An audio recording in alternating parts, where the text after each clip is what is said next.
El Tren, ayudando a la raza a entender las cosas como son.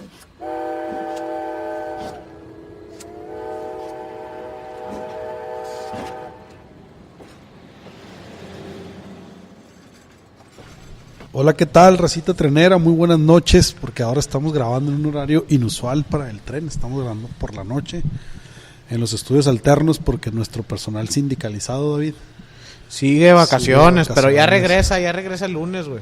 Malditos comunistas. Socialistoides, güey. Malditos socialistoides. El Felipe se había quedado pendiente de grabar la segunda parte de su especial navideño, de la Revolución Cubana. De la Revolución.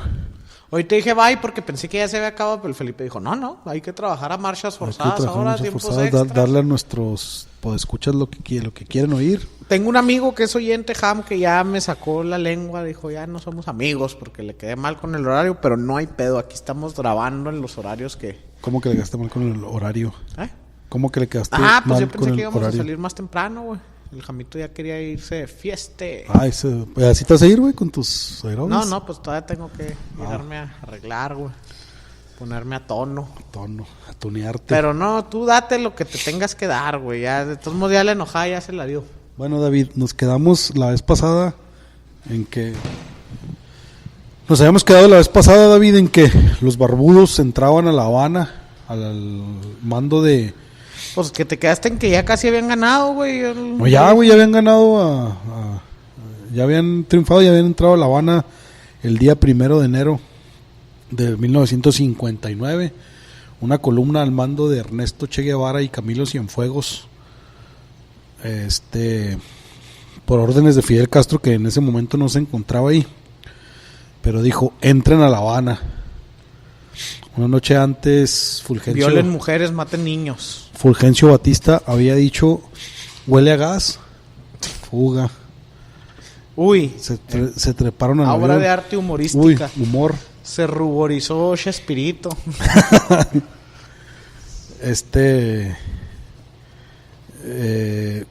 Pero aquí empieza la parte difícil, David, de la narración. ¿Por qué empieza la parte difícil? Hasta el momento habíamos platicado cómo habían llegado estos 70, 80, no nos pusimos de acuerdo con la cifra, que llegaron en el Granma en diciembre de 1956, de los cuales sobrevivieron 12, y de ahí se fueron a la Sierra Maestra, reclutaron campesinos, ciudadanos de las áreas urbanas fueron y se les unieron y lograron derrocar a Fulgencio Batista, ¿no? Que ostentaba el poder desde 1952 gracias a su golpe de estado. Pero empieza la parte difícil, porque en ese momento, así como ahorita nosotros pues la historia la tenemos concebida como que entraron estos vatos el 1 de enero, el Fidel Castro era el líder de todo el mundo y a partir de ese día tomó el poder Fidel Castro, y pues hasta el momento, pues ya se murió, pero lo sigue ostentando, ¿no? Lo seguía ostentando hasta que él decidió ya por razones de salud. ¿Cómo se llama el presidente en 2006 actual? Cabrón, me agarraste en curva, espérame. Ahí lo busco.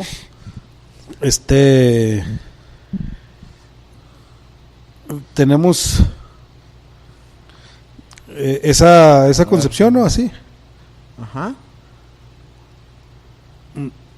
Pero la cuestión no fue tan fácil. ¿Cómo, Felipe? ¿Cómo me dices que una vez que ya ponen la bandera en el monte no significa que ya gobiernan todo el país? Lo que pasa es que este movimiento, güey, era un movimiento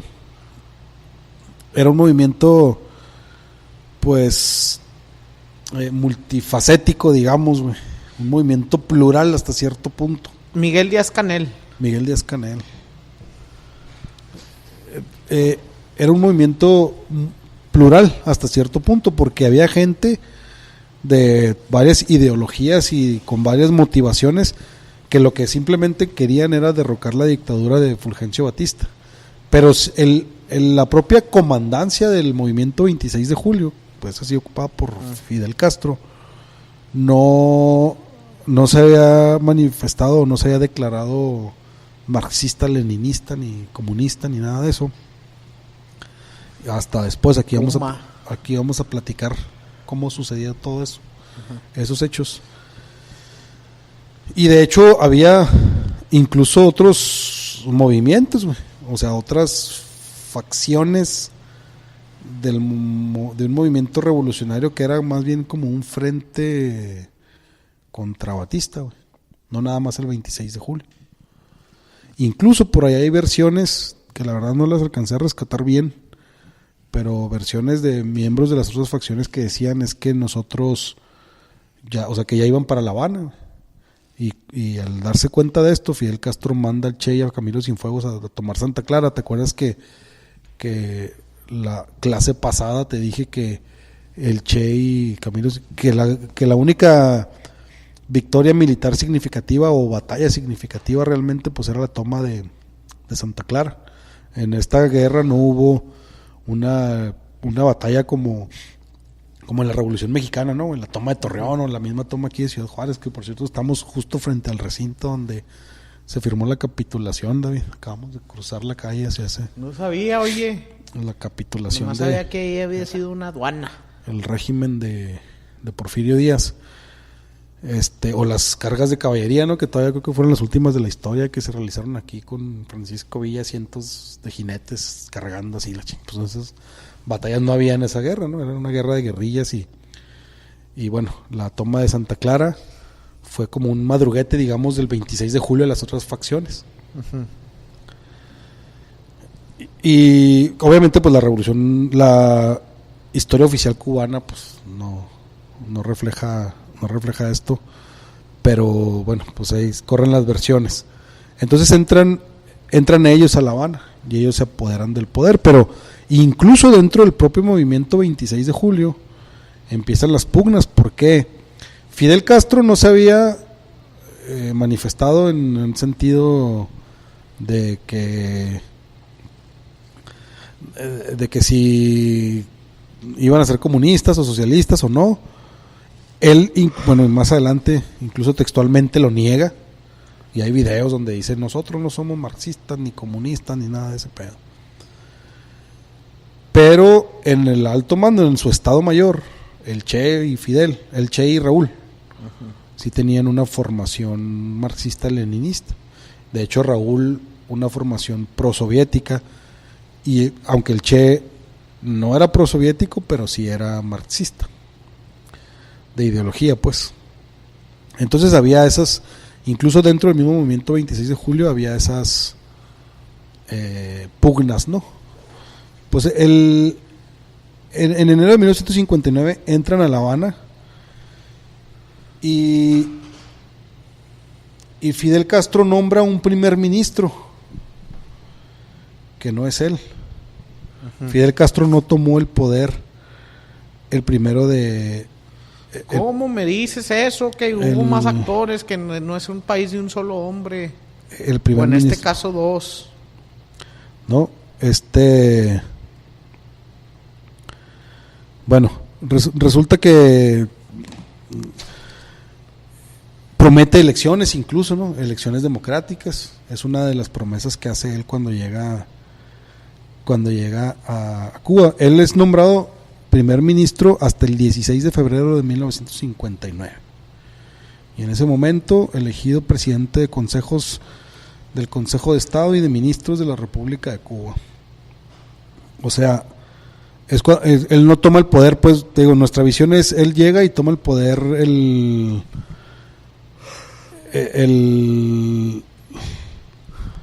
¿cómo se dice? El mismo 1 de enero, ¿no? Uh-huh.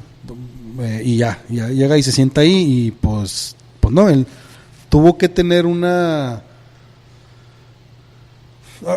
Obviamente él era el líder indiscutible del 26 de julio, eso no hay duda, ¿no? Pero él tuvo que tener una negociación ahí, un movimiento político para llegar a establecerse como primero como primer ministro de Cuba. Ese fue su primer cargo en febrero de 1959.